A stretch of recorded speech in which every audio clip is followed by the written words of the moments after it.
So, welcome back to Everything Marketplaces, where we talk with founders and leaders from some of today's top marketplaces. So, this is episode 119, which is a really great group chat that we just had with Matt Blumberg, who's the CEO of Bolster.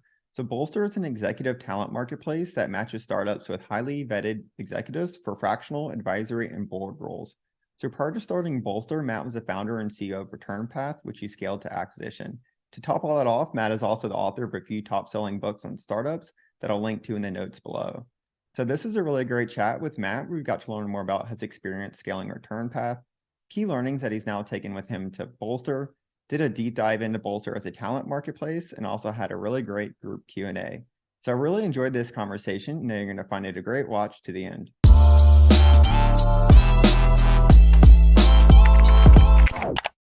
So Matt, welcome to the group chat. And you have some really incredible founder and CEO experience with Return Path. Now at Bolster, top that off, have written some really incredible books on startups. So I'm really excited to chat today and dive into things. Before we do, though, I think it might be great if we can start off by sharing a little bit more on your background, though, for those that don't know you. Yeah, absolutely. So I grew up in Southern California in San Diego, which is one of the nicest places in the world. Now I live just outside New York City, which is not quite one of the nicest places, but New York City's pretty good. And I have been running tech businesses and starting tech businesses since 1995, since literally like the dawn of the internet, which makes me sound like I'm 400 years old, but I was very young then.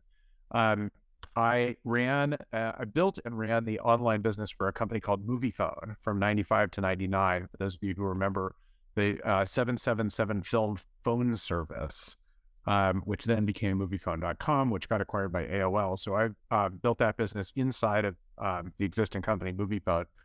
After we sold the business to AOL, I started Return Path, which was an enterprise SaaS business in email marketing that I ran and scaled for 20 years up to about 100 million in revenue and about 500 employees and 4,000 customers. Interestingly, both of those businesses were not marketplaces, but they had very strong network components, very, very strong network components. So we had a lot of the cold start problem with both of those businesses, even though they weren't pure marketplaces. I started a nonprofit inside of Return Path, which we spun out a bunch of years ago called Path Forward, which helps moms return to the workforce after a career break. And I'm still the board chair there. I've been on a bunch of outside boards. I started Bolster in 2020. And then, as Mike said, I've written 3 books. I have a blog called startupceo.com. And then I've written 3 books, Startup CEO, Startup CXO, and Startup Boards, which just came out a few months ago, co-authored with Brad Feld from Foundry Group. That's my quick bio. Yeah, I mean, that's such a great background, and so much we can jump into here. So thanks for sharing with us on that. I guess going back to our Return Path, though, could you maybe share a little bit more about what you were kind of building at the time, and maybe some of the kind of key points or milestones along the journey, going from I would say to eventual acquisition with it. Yeah, so the business of Return Path was, if everyone's familiar with email, when you say email marketing, people are like, oh, it's MailChimp, it's Constant Contact, it's Salesforce Marketing Cloud, the old Exact Target or Responses. We were not one of those companies. We served those companies and also served marketers directly with offerings to help them with the deliverability or throughput of their email. So email is a super quirky channel, which probably everybody knows at this point. And the likelihood that your well-intentioned opt-in commercial email ends up in a block folder or jail somewhere is pretty high. That's the problem that Return Path solved.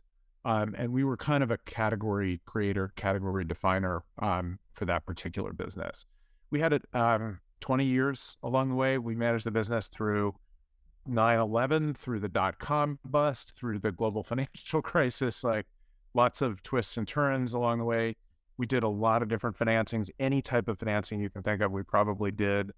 We did 12 acquisitions. We did 4 divestitures, and ultimately built a great scaled business. Like I said, it was about 4,000 customers, employees in 12 offices around the world. And we had a really good exit in 2019 to a company called Validity, which was backed by Providence Equity, that was doing a roll-up in marketing technology. And those products continue to exist and serve marketers everywhere. But my team and I left after the acquisition in 2019, and a bunch of us started Bolster together about a year later. Yeah, I mean that's pretty incredible. I know you've actually written multiple books about it, as you mentioned. But maybe like what are like 1 to 3 kind of, I would say, like key learnings, maybe from like the founder side, kind of evolving into the role of a CEO from your time at Return Path that you've then kind of taken with you to Bolster. Yeah, I can point to a few things. One is uh, truly the most important thing about the business was the people. Our culture at Return Path, we called a people first culture. We were always very focused on employee development, engagement, and we truly believed, and I think it was true, that a great culture and great employee engagement leads to high performance, leads to happy customers, leads to happy shareholders. So I would say that was one kind of key lesson that we got. Um, the second that I would say that we learned, and that we're taking to the Bolster for sure, is that more isn't always better. And what I mean by that is there's a real mentality in tech, and particularly in Silicon Valley, that like more money is always better and more employees is always better. And I don't think that's true. I don't think either one of those things is true. Um, I think, particularly with marketplace businesses, which are really different than SaaS businesses, you can build a big business with a small team and a very capital efficient business. In SaaS, it's a lot harder because in SaaS, it is true. The more SDRs you hire, the more sales reps you hire, the more customers you have, the more customer success people you need, more. Um, but the lesson I brought into the new business is that more is not always better. And then I would say the third one in particular, sort of about the role of the CEO, is that I had the same business card for 20 years, right? Matt Blumberg, chairman and CEO. I probably had 10 different jobs, right? The job changes every couple of years. And there fundamentally are two kinds of entrepreneurs. They're the people that start businesses and then people that start and scale businesses. And there's no shame in being the kind of entrepreneur that starts businesses and hands them off and then starts another business and hands it off. Like it's great, great value to society and potentially great economically for you. But it's really important to know which one of those two you are or which one of those two you want to be. And if you're the type that wants to start the business and grow with it, you have to be really, really intentional about how you develop yourself as a leader and a CEO and how you scale yourself while you scale your business. Those are really great. So on the third though, I would love to dig into that a little bit deeper. So, what are some, what would you say, maybe some tips for those that are like earlier stage founders, and still kind of in that discovery phase, for them to be able to do so? The first one is really paying attention to, kind of facts on the ground around you and understanding like, hey, now we have a formal organization structure, or now I have managers who manage managers, or, now we have so many customers that I don't know all of them anymore. Whatever the things are as the business changes, it's sort of recognizing like, okay, I need to make a shift now. Um, I think also putting in place uh, one or more support systems to help yourself grow and scale is incredibly important. And there's a wide range of those. Having a great board is one. Having a mentor is one. Having a coach is one. And coaches and mentors are different. I can talk about the difference between them. Having a great EA is one. But a lot of CEOs today are like, oh, I don't want an EA. That's too formal, too fancy. I'm self-serve. Having a great EA just manufactures time for yourself. Your time is your scarcest resource.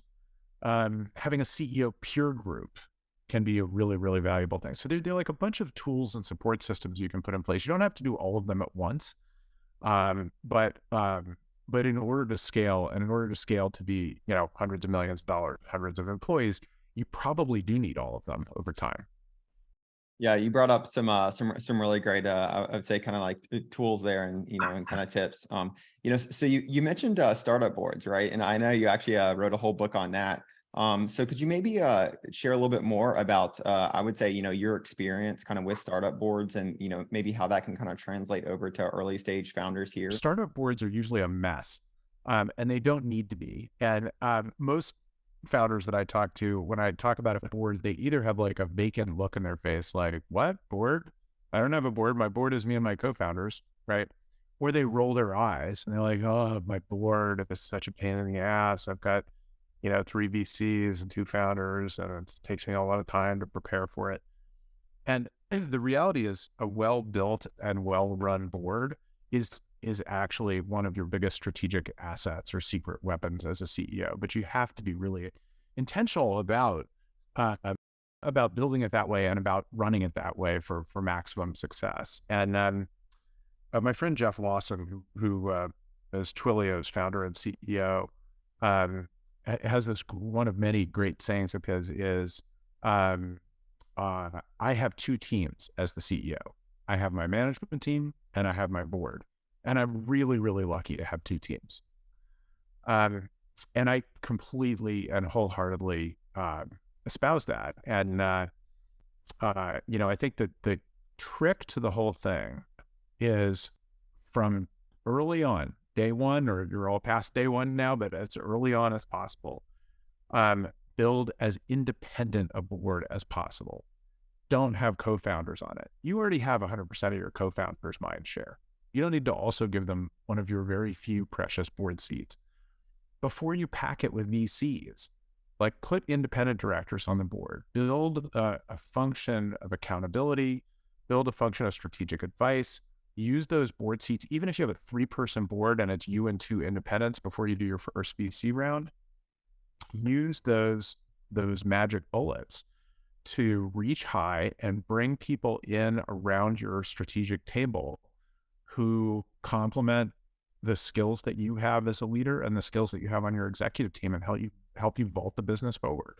I'll give you a great example. I don't know anything about marketplace businesses, right? I've been running tech businesses since the mid-90s. This is my first pure marketplace.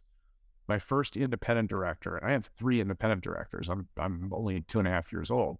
My first independent director was this woman named Christina Miller, who'd never sat on a board before, but who at the time was the number 2 person at First Dibs.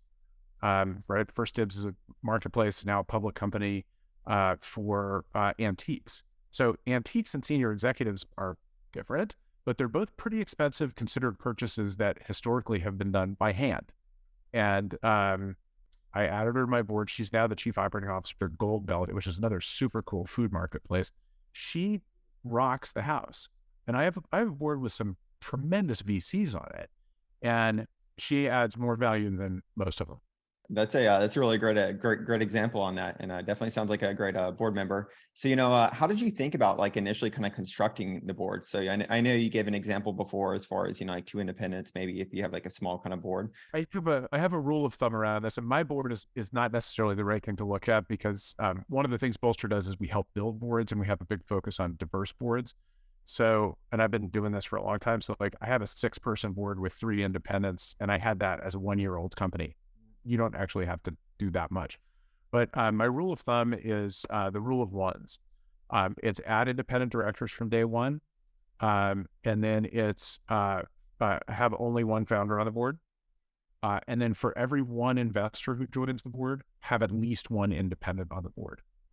So what I like to think of as kind of the ideal super early stage board, like the pre-seed, is founder and 2 independents. Then when you add a VC, you either have a 4-person board, or maybe one of the independents isn't quite right or quite what you need anymore. And then you have you at a VC and an independent.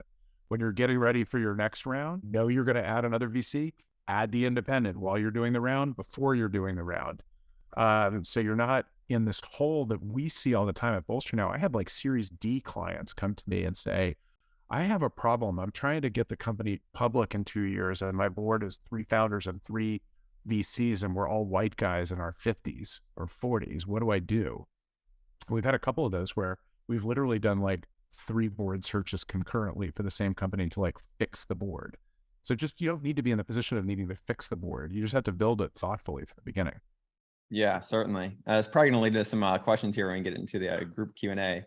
But I definitely want to, it's a great kind of segue. You mentioned Bolster. So, could you share a little bit more about, what you're building with Bolster and maybe to kind of take a step back, what the initial kind of founding story was behind it? Yeah, we have a really weird founding story. I realize I keep saying everything about us is weird. Um, we have 8 founders, and which no one has ever told me that they've heard of a company with more founders. So I'm going to claim that as a somewhat dubious record.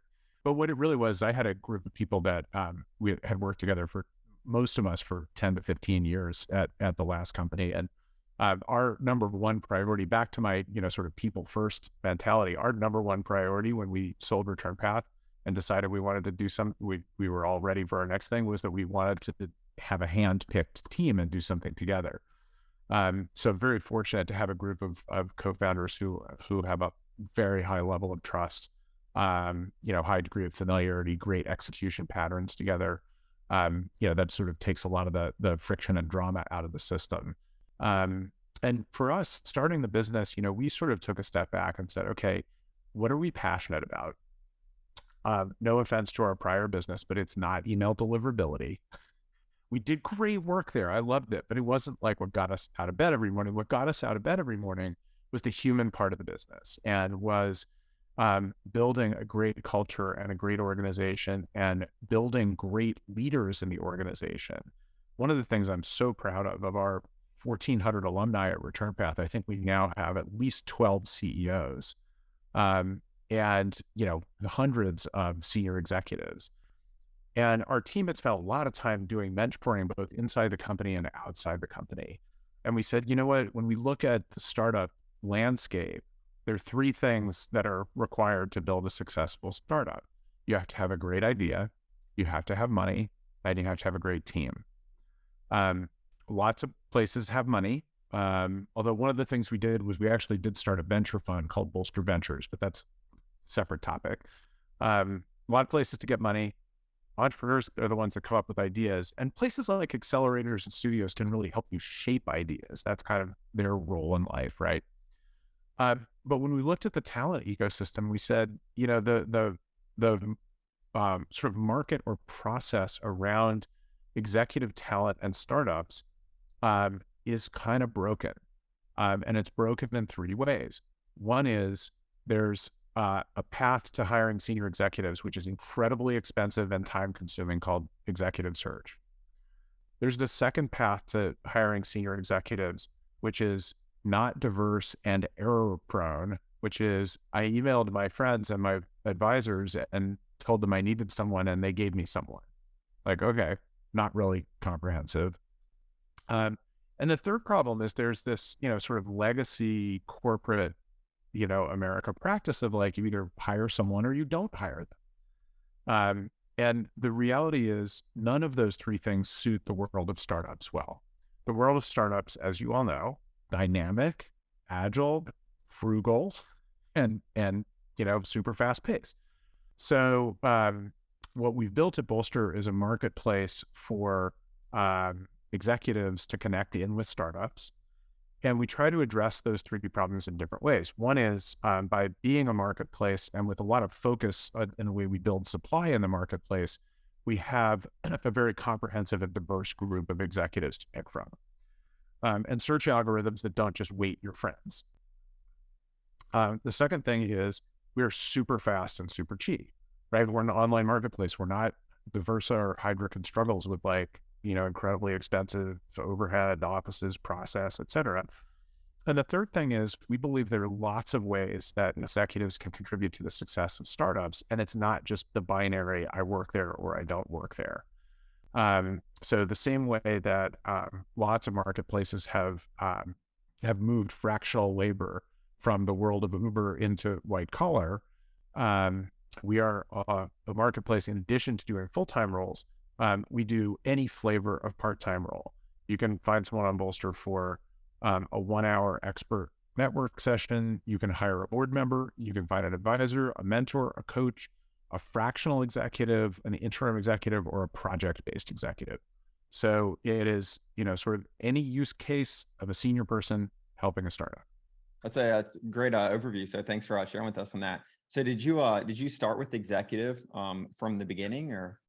Yeah, yeah. The idea from the beginning was um, to focus on the CEO, the founder, as our core persona, our core customer, and make sure that whenever the founder is personally focused on a hire, other than like your third hire who might be an engineer or something, but when you're focused on a senior hire, mentor, coach, executive, board member, advisor, any of those things, that Bolster is your go-to.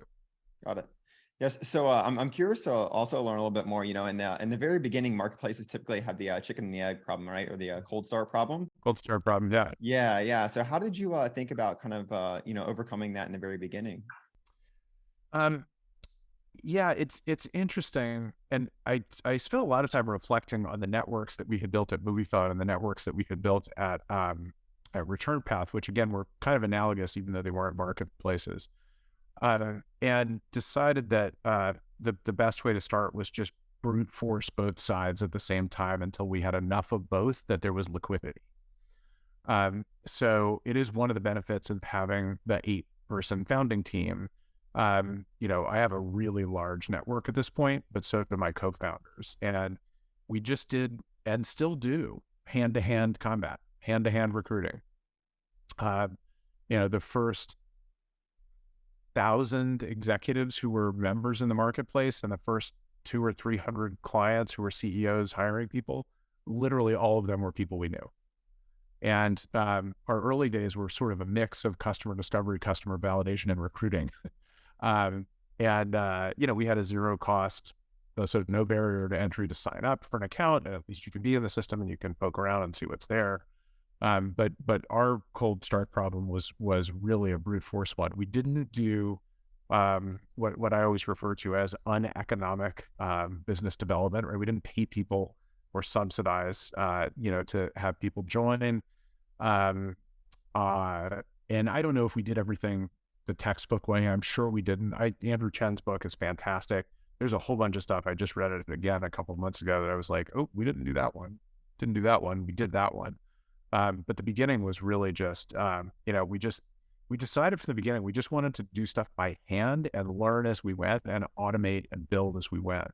So our first hand, we've probably placed 250, 300 executives at this point in, different jobs. And I think probably the first 20 we could have done on a spreadsheet or on a piece of paper.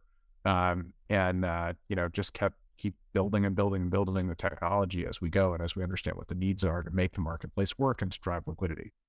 Yeah, yeah, you got a lot of head nods here. Certainly doing a lot of things manually, kind of in the beginning, right, and learning along the way as we go. Yeah. So I'm curious to also learn a little bit more. Something that kind of comes up here in the community with us, I would say, like talent and hiring marketplaces is typically, competing with the service kind of based agencies in the world. And then, Yeah. as a marketplace too, doing a lot of kind of manual recruiting and kind of hand holding in the process, a little bit more of like a kind of concierge driven managed style marketplace. So how are you kind of seeing that on your end with Bolster, and maybe how that kind of, your approach with that maybe, and then kind of interfacing to, more of a self-serve kind of product? Yeah. I mean, we view it as a journey, and we, you can have all the vision you want of like, it's all going to be click, click, click. Um, and some marketplaces you can do that. There are some things that will never be click, click, click about hiring an exec. No one's ever going to hire a board member with one-click shopping. So from the beginning, we said, look, we're on a journey from 0% automation to something. Let's call it 80% automation, right? We're never going to get to 100. Actually, it turns out of our 250 or whatever replacements, probably 15 or 20 of them have literally been hands-free, but it's 10%. And there's small things that people like, someone's hiring someone to do a project. And by the way, they're still probably interviewing them on Zoom somewhere off the platform before it goes through. But we sort of said from the beginning, we're on a journey from 0% automated to 75 or 80. And we have to start by meeting customers where they are. And the reality is executive recruiting is very high touch today. And even though there are things out there like Upwork and Fiverr and TaskRabbit, which are labor marketplaces where you literally can just click, click, click and find someone, the stakes are low, the cost is low, you know, making a mistake is not like your PowerPoint template gets messed up. Okay, fine, you hire someone else to do another PowerPoint template is really different than like, oh, I picked the wrong CFO. So we, sort of feel like we're taking clients on a journey from where they are, which is it's all handheld, to a place where, one piece after the next piece after the next is automated. And the way that we're trying to prioritize those things is a mix of, I would say a mix of a few things. One is things that make our team's life easier in being the ones doing the hand holding, right? So we can be a more efficient managed marketplace. Two, doing things with technology that can't be done without technology. So, that would be things like, the search algorithm, right? So we have 2,000 CFOs in our database, but finding the one that you want requires some math and some algorithm. And then, finding features that are either client requested or that we know will catch clients' attention. So an example of those, one of the ones that we're building now is a job spec wizard. So everybody hates writing job specs, right? You start with like a blinking cursor and a blank screen. You don't know what to do. You go to Google, you say, I need a CFO. Okay, here's a CFO job spec. But is this the kind of CFO I need? Is it not? So we're just, producing, MVP is going to not be what we want it to be, but V2 or V3 is going to be, a beautiful, elegant, easy to use way of saying, I'm a Series B $10 million SaaS company on the West Coast, and I need a CFO with strong operational accounting chops. And it like, poof, there it is. So anyway, that's kind of how we're thinking about the build as opposed to the Flintstoning part of it. Yeah, Flintstoning, it's a great way to put it. So you did mention as an example as far as like the role being like a CFO, right? And then a fractional versus kind of full time. So do you see as like one of the most common roles that I would say early stage startups and maybe marketplaces, if you have a large kind of pool of marketplaces as clients, but like a specific role that might be suitable for fractional versus full time? Everything can be suitable for fractional. And I was surprised about that at the beginning. The one, there were two for me that I was like, no one is ever going to hire. One of them was fractional CTO, head of product, right? And the other was fractional head of sales. I was like, you just can't, this just never going to work. We've done almost as many of those two as we've done the things you would expect, like CFO, head of HR, marketing. What the reality is, not everyone can afford $300,000 a year in a massive equity package to fill every seat around the executive table. And the really good thing about fractional executives is you can get an enormous amount out of them in a day a week. And you're probably paying them more than 1/5 of a salary, right? That's how the game works. You're not paying them equity and you have no commitment and no severance when you get rid of them. So if you think about like you have someone a day a week, maybe you're effectively paying them 40% of the salary of that role. And what you get is the most important things out of them in terms of things that they can guide you on, or things that they can guide the manager level person you have or individual contributor you have, to do the job that needs to be done without all the overhead of the fixed senior employee. So we have literally seen it work for every role in the executive suite, much to my surprise. That's really cool to hear. It's definitely surprising me too. So one of the things you did mention, previously in the conversation is as far as like the price, right? And being a cheaper, I don't want to use the word cheaper, but a more cost feasible solution, I'll say for startups, right? So what is the typical kind of cost like for for an executive search, and maybe kind of using one example, and then an example of what that costs on Bolster, and how you guys monetize it. Yeah, I mean, so the typical exec search, if you are hiring a recruiting firm, is 35 to 40% of first year total comp of the executive. So it ends up being $100,000 to $150,000 to hire an executive. And look, different recruiting firms have different models. Some of them you pay a third, a third, a third, and some of them you pay it all up front. Some of them you pay 20% up front, 80, whatever it is. It ends up costing six figures. and again, our business is different because we do stuff that search firms don't do. When we do a full-time search, it averages 20,000, but it is lower for early stage companies, and a little more for later stage companies. So $10,000 to $30,000 for a full-time exec hire. Kind of the same for a board member, although we'll do that for even less money for pre-revenue companies because we want to encourage pre-revenue companies to add independent directors.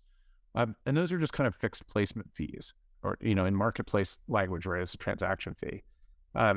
But for everything else that we do, almost everything else we do, it's a regular marketplace type take rate. So it's free to search on Bolster, free to set up an account. And if you hire someone and you're paying them $2,500 a month to do whatever fractional job or project, we add a markup to that of 15 or 20%.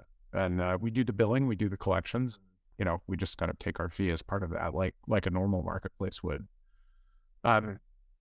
We have one subscription program, and at the beginning, and remember, my team and my orientation was like SaaS, recurring revenue. So at the beginning, we're like, we're going to have a subscription marketplace, and someday we might, but it's really hard to start with that.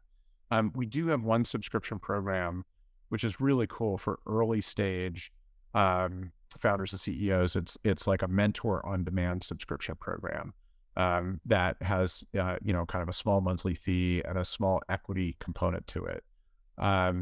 But it's really designed for people who are they've raised their first smallish round, like a pre-seed. Maybe they've come out of an accelerator or come out of a studio, and have sort of lost the support and the structure of those organizations. And we supply them with very surgically hand-placed mentors.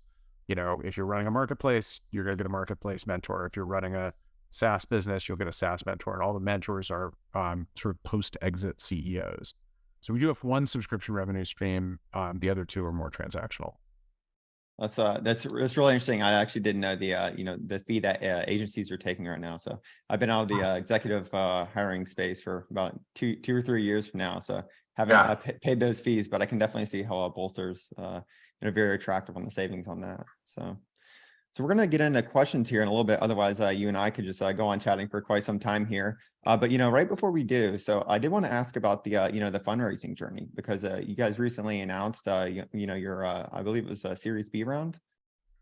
Yeah, we've done 2 rounds, which technically are A and B. Although I sort of feel like an idiot when I call it a Series B, because when you look at what Series B actually is in the Valley now, it's like nothing that I recognize as Series B. So we've done 2 rounds.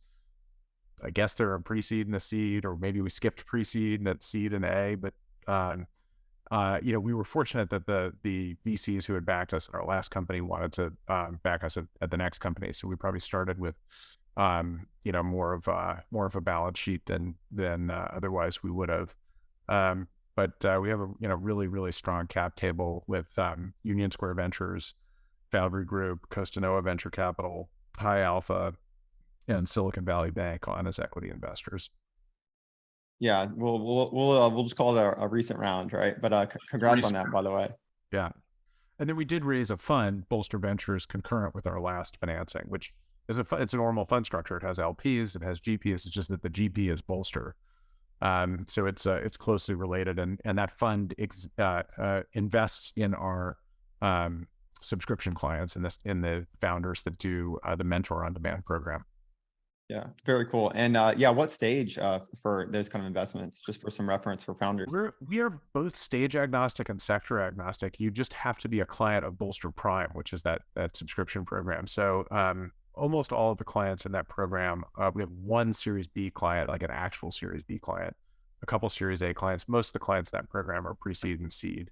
But we have made investments in DTC clothing, like DTC trans masculine clothing company. So that's sort of one end of the spectrum. And the other one, we've made an investment in 3D holographic imagery hardware company. And so we are as sector agnostic as you could possibly be. We actually we're funding an investment this week we're super excited about, which is essentially the Pilates, the Pilates reformer version of a Peloton. So it's a connected device that's a Pilates reformer, which is like super, super cool. Yeah, we have a very wide range of investments, and we love marketplaces. I think there are a couple of marketplaces in there too. So Yeah, sounds like a cool kind of element to the to part of the role, also being able to see all these really cool companies and back them. So well, we'll get into group questions here. That sounds good to you. absolutely. Hey Val, did you have a question? Want to jump on or? Oh yeah, so many. First of all, thank you, Matt. Thank you for the insights. And it's really interesting. Um, Talking about product market fit. So a little bit of a background. My product is a marketplace for contract engineers, offshore and nearshore. Primarily, we assemble teams of those. So we have low frequency of transactions, high checks. We work in an established space, right? Everyone knows outsourcing, everyone uses offshore engineers. We're trying to do a marketplace for that. But like, it's not for freelancing, it's for outsourcing specifically, which hasn't been done really. Well, we use Andela, so that's Yeah. that's probably a good cop for you, right? Yeah. Well, Andela is interesting. First of all, because I'm not sure they're profitable yet, despite being a unicorn.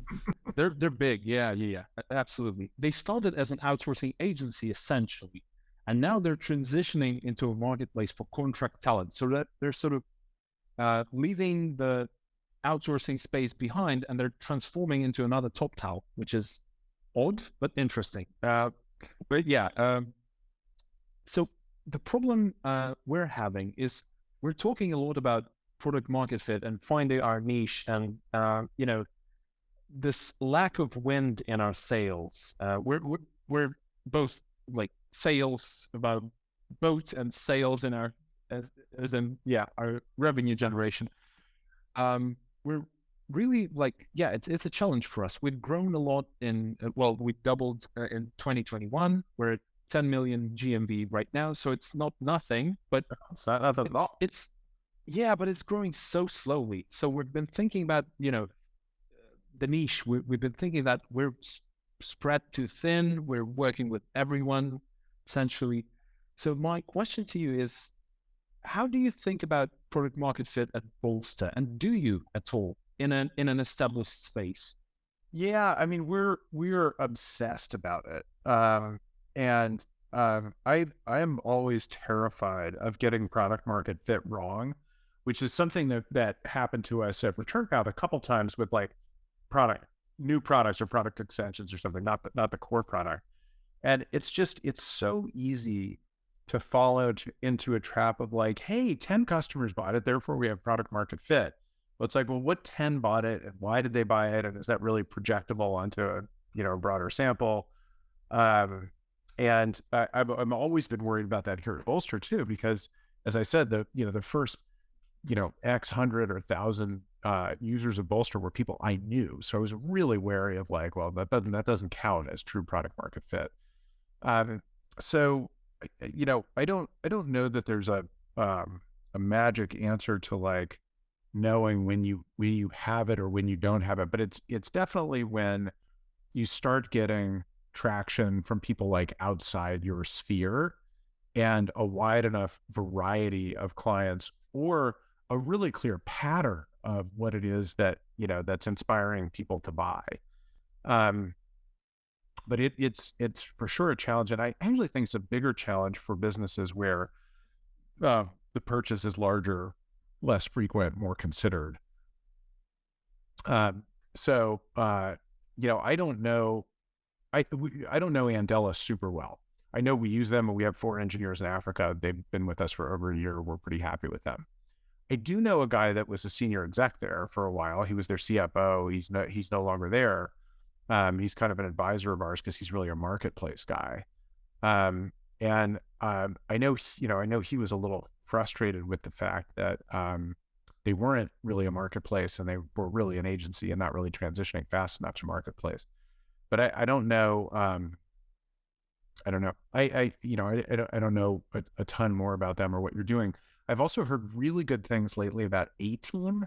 And that may be an interesting thing to look at, because I think their approach to marketplace for outsourced engineering is like, we're actually going to put a whole team together, which seems to be resonating in the market as more of a market network as opposed to a pure marketplace.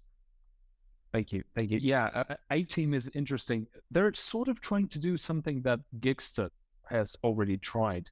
They're assembling these teams of ultra experts that are really expensive, but they're fractional. They're all working part-time. So that's the sort of a limitation. But that's an interesting niche, right? Fast scaling companies might need to iterate and build MVPs with these top-notch talents. So it's really interesting. But yeah, thank you. I know it's a tough one. Product market fit for sure. Yeah, that's a great question, and great mention also on Gigster. We actually had Roger Dickey, who's the former founder, on recently, and I know Val, you had a chance to chat with him through that again, as far as like the team versus kind of individual. So really interesting point. Hey Matt, so actually, on that note, I did have a question for you myself on that, which kind of goes back to the the role or the kind of functions that maybe some of the startups are hiring for on Bolster. Are you seeing some kind of maybe I'm sure hopefully it would be ideal, but where they're hiring for one role and then saying, hey, here's kind of like all of our other roles, can you kind of help us fill these? Yeah, that's actually that's a thank you for the tee up. A better answer to your question, Val, of how do you know when you have product market fit? It's when you have repeat business. So we have really good, and NPS is obviously always good. We have great NPS, but we have really strong repeat business. And it's one of the reasons we didn't start the business doing full-time search. We started the business doing all the other stuff besides full-time search. Because full-time, like, we have 10,000 executives in our marketplace, which is big for everything else and tiny for full-time search, where we need hundreds of thousands. And the reason we started doing it, Mike, to your point, is that our clients kept coming back to us and saying, hey, thank you for the fractional, blah, blah, blah. What I have 3 recs out with Diversa right now. I'm about to spend $500,000 with them on full-time roles. Could you please do those for us? And we said, okay, yeah, we'll figure out a way to do it. It's not going to be pretty, but we'll get it done for you. Yeah, so that's really interesting, and I guess to expand on that a little bit more, so when they kind of come to you with that need, obviously that's like very encouraging and it's something you want to figure out how you can kind of satisfy and kind of help them with. But how do you think about like how that impacts like your product and the direction and kind of like the team? Totally.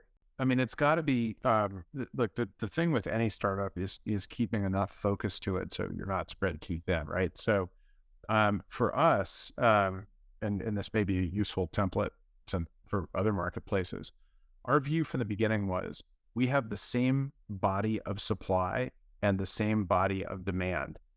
And if they want to do different things with each other, we should be the ones that help them do those different things together.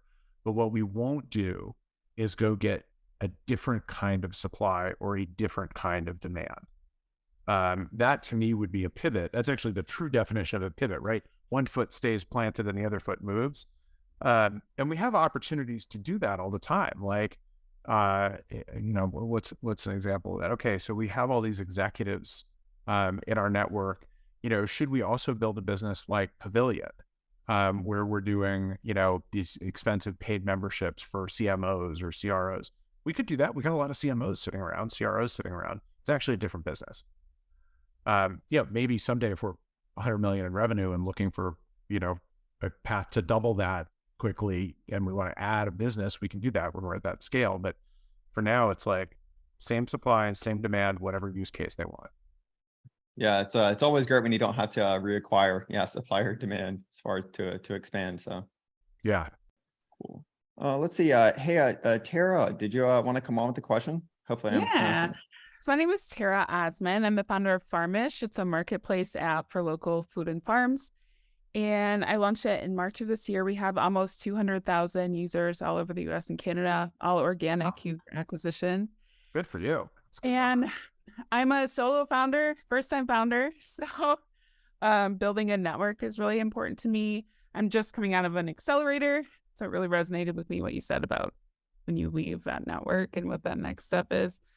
I also really appreciated what you said about diversity and prioritizing that, because the network that I've built, even the accelerator, is local. I'm in Michigan, it's through Michigan State. And so there is a great startup community, but I feel like a lot of the recommendations when I set out to look for a fractional CFO, especially, or something in that, they all kind of look the same background. So I would like to build a different team. And so I'm curious about, first of all, what that looks like in the, the Bolster Prime. So in that mentorship relationship, what that has looked like for the people in that right now. And maybe if you have some stories out of that, of how people have connected and built a team that way, or a network that way. You're doing something right, which is good. In terms of kind of building network, I think it doesn't matter what business you run as a CEO, like cultivating and expanding your network is just critical, no matter how you go about doing it. The Bolster Prime program in particular, that program starts by matching you with a lead mentor, right? Who's someone that, our team would go through and ask you your top challenges and what you want to work on, et cetera, and serves up multiple candidates for you to interview. All of them are experienced CEOs, right? They have all built, scaled, sold businesses. And the Bolster Prime program also has a curriculum of, here are the 10 things that you got to master to be a scaling CEO. And over the course of the program, your mentor kind of guides you through those. But then we also have all the other mentors in the network that we're able to throw at you for specific issues or problems that come up. So it is, it's I think a really, really useful way of, of kind of orienting yourself as a scaling CEO and acquiring the network and the skills that you need. And we help clients with whatever. I mean, the reality is, as a startup, like, you don't know what you're going to need today, tomorrow, the next day. So, whether it's like how to do a financing or help doing a financing, help figuring out how to build a board. One of our mentors just did a 2-day offsite with someone in their management team because the CEO had never done an offsite before and didn't know how they were possibly going to keep everyone busy and engaged for 2.5 days. It's when you work with someone that's built and scaled and sold a business, like they know all the arrows in the quiver and can help you sort of find the right one at the right time. Okay, thank you. That's a great question. And by the way, congrats, Tara, on all the awesome progress. So that's pretty incredible. Hey, Matt, so I'm to kind of expand on that a little bit more, because it might be helpful for founders here. So, from the, I would say when it comes to, awesome founders like Tara, thinking about, hey, how do I essentially kind of build a network and maybe think about, working with some of these very seasoned, well-experienced executives. How should they kind of think about it, aside from like the professional aspect, as far as like that kind of personal relationship as a founder, and, just kind of some signals, maybe, 1, 2, 3 meetings in that, it could be a good kind of fit, with the mentor, or, maybe even, potentially hiring them. Yeah, I mean, there's a real continuum of the freelance executive and the work that you can do with them. Our product tries to mirror that, but we've had a number of cases where, if someone starts, you can use Bolster for free to network, right? You can initiate something called a Bolster Bite, which is like a free 30-minute networking session with anybody in the network. And they have to agree to it, so you have to write up, a paragraph that's compelling. But we've had a bunch of cases where someone started by doing a free Bolster Bite, then it turned into a project, then it turned into a paid mentor engagement, and then it turned into a fractional executive. We've had fractional exec hires that end up going full-time. So there is a real, kind of spectrum of work you can do with the same person as the needs of the business change as you get to know them. As with any hire, I think that one of the most important things is, do you click with them? and I shouldn't even say as with any hire, it's probably most important with a mentor or a coach. You know, those are really personal relationships where, like, if you're hiring a CFO, you don't necessarily have to click with them all the time. You have to be good values fit. They obviously have to meet the sort of functional competencies that you need done. But finding a coach or a mentor, like, it's got to be someone that you really do want to go have a beer with or sit down over dinner with, because you're going to do that a lot with them. You can still look for diversity within that. You can still look for sort of diversity of experience within that, for sure.